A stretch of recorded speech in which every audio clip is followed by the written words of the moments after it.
Huh. Oh, hello there.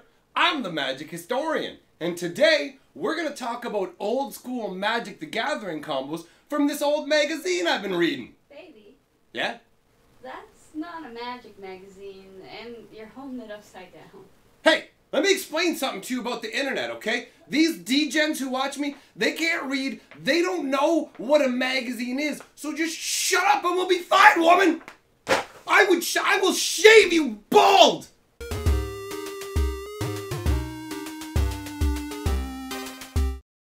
Greetings, owners of fine luxury cardboard rectangles. Today, we're going to take a stroll down memory lane. Today happens to be Carly's birthday, so don't really have the time to put in all the research for a normal let's talk about a card video, but I thought it would be amazing to talk about the old school combos in here. Guys, you have no idea. They're a combination of letters sent into the magazine as well as internet submissions. But what you need to understand is back in the day, way back in the 90s, the internet was not widely used. So you're not looking at like everybody honing their skills and coming up with the best things. My God, the first combo I read was the 3-card combo that will kill 1 creature. And I was like, oh, what? Okay, so I didn't read the rest of them because I thought it'd be fun to just have fresh reactions to this, all right? And here we go. So starting out with the 3-card combo that kills a creature, you started with Urnum Djinn, Magical Hack, and Merfolk Assassin. The Urnum Djinn gives a creature your opponent controls forest walk until your next turn, and then you use the Magical Hack to turn that into Island Walk, and then you remove it, you hit it with the Merfolk Assassin. It's amazing. That's like a 3-card combo. Okay, here we go. What's next? Here's one of those give your opponent a facial tick combos. First, bring out a Tormod's Crypt and smile as your opponent laughs at you. Then on the same turn, cast an All Hallows Eve. Watch your opponent stop laughing. On the next turn, make sure you have a lot of mana left. Brain Geyser your... I love these combos. There's so many different parts to it. Okay, Brain Geyser yourself for as many cards as possible, discarding any creatures you can. This is how you're supposed to fill your graveyard with creatures. You need to Brain Geyser yourself to draw a bunch of cards to your hand so big that you discard a bunch of creature cards to your graveyard. And then watch your opponent's jaw drop. Sacrifice the Tormod's Crypt, remove your opponent's graveyard from the game. Then the All Hallows Eve should complete next turn. When your recently deceased creatures are alive and kicking, calmly attack with all of them and watch for that facial tick. I love it. The combos are so wonky. What do we got next? This combo will really help anyone with a black and blue deck. Start with the ever so cool Demonic Hordes. That thing is dope, man. 3 black mana, upkeep, 5/5, tap to destroy a land of your choice. Then Thought-Lace it! You turn it blue? Okay, what's next? Then you use 4 Norits. The Norits untap blue creatures so you can destroy 5 of your opponent's lands a turn. Do you see what I'm talking about? This is adorable, guys. This is so old school. You take a Demonic Hordes that you pay 3 black and 3 colors for this 5/5, and then you pay 3 mana upkeep on it, pay a blue, cast a Thought-Lace, a lace of all things, to make it permanently blue, and then use Norits to untap it. Oh, it's golden. It's so ridiculous. And that was from K Gentle from the internet. Alright, here's a cool combo that utilizes one of the new Homelands cards, Mesa Falcon and Transmutation. I call it Stealth Bomber. Who's worried about stopping a little flying creature with 1 power who can only pump its toughness? This is such a bad combo. Look at how much it costs. It costs like 2. I'm pretty sure it costs 2 to pump this thing without even looking at it. We'll have the card up on the screen, obviously, I'm talking about it, but I'm pretty sure that this Falcon pumps for 2 and gets like 1 toughness. This is awful. You transmute it so its power and toughness are shifted until end of turn.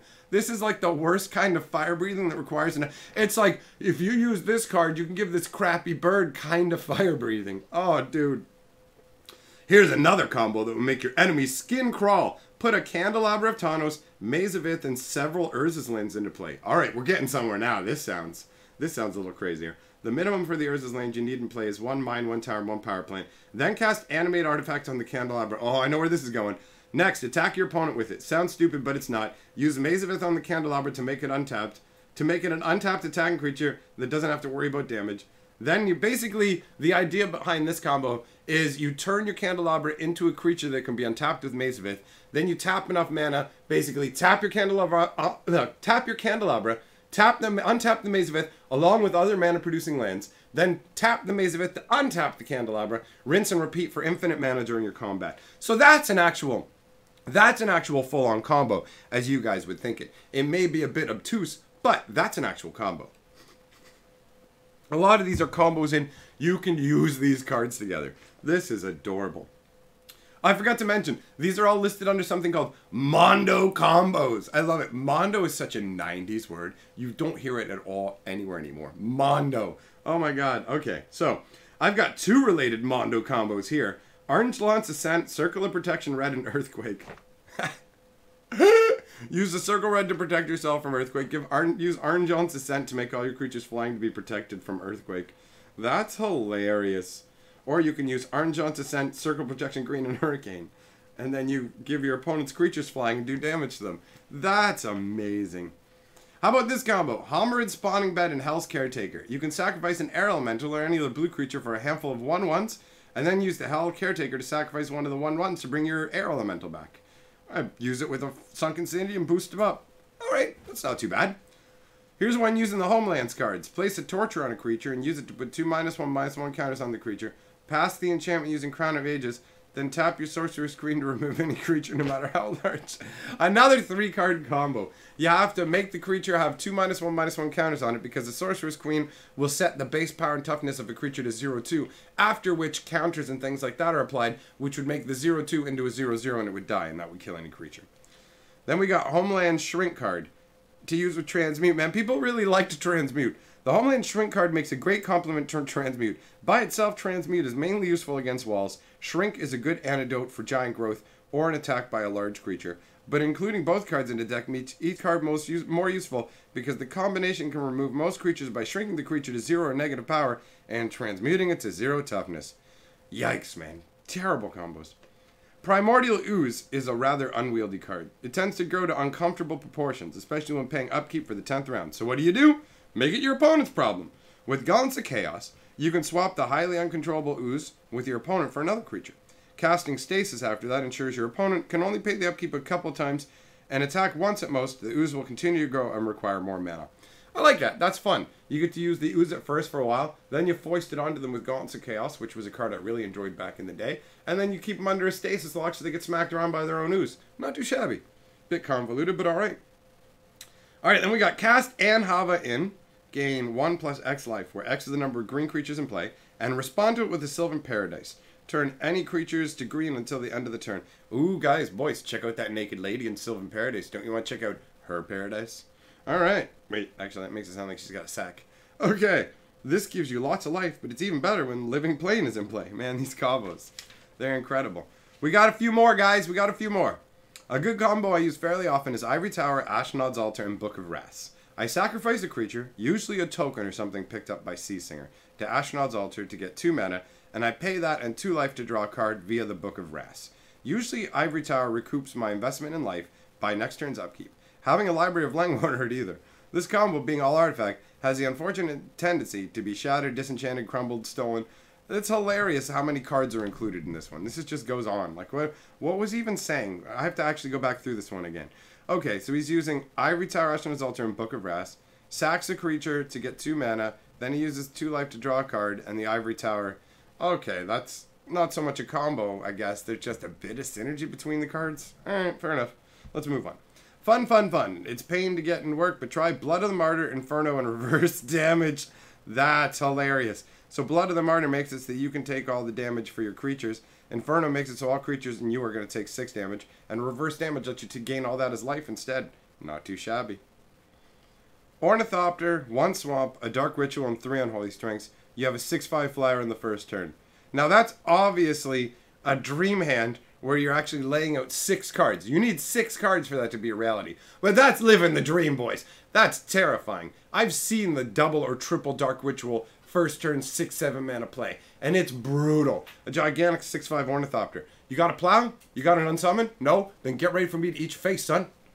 Alright, what do we got next? We got play Lich, Illusions of Grandeur, and Eureka. Then use Eureka to play a Concordant Crossroads and a bunch of creatures picked up with the Illusions of Grandeur. What the? What the? This is so hilarious. Play Illusions of Grandeur to draw 20 cards using Lich, and then use Eureka to play all the cards you picked up with Lich, is basically the combo. Here we go. Next combo. Put Justice in play. Justice calls all red creatures or spells to do equal damage to the controller. Next, play a Dwarven song and turn all your opponent's creatures red. Then play Siren's Call to force them to attack. I love combos that require play the spell to make all your opponent's creatures attack. Oh god, that's amazing. Let all the creatures through and take the damage. Of course, due to the Justice, the opponent will take equal damage. Finally, place the Malachrum to redirect all the damage you take to a creature.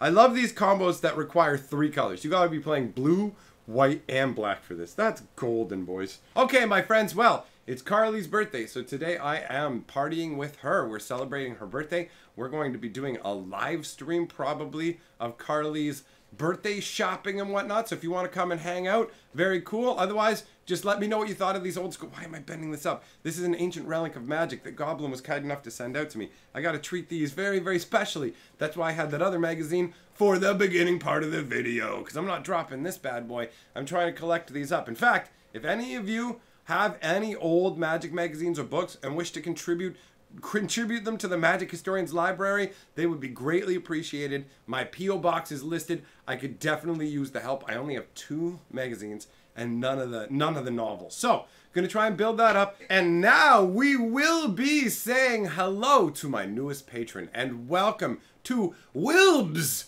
Wilbs be joining the Golden Lords of Purple. I shall see you in the elated end scroll. Thanks for joining up, friend. Truly appreciate it.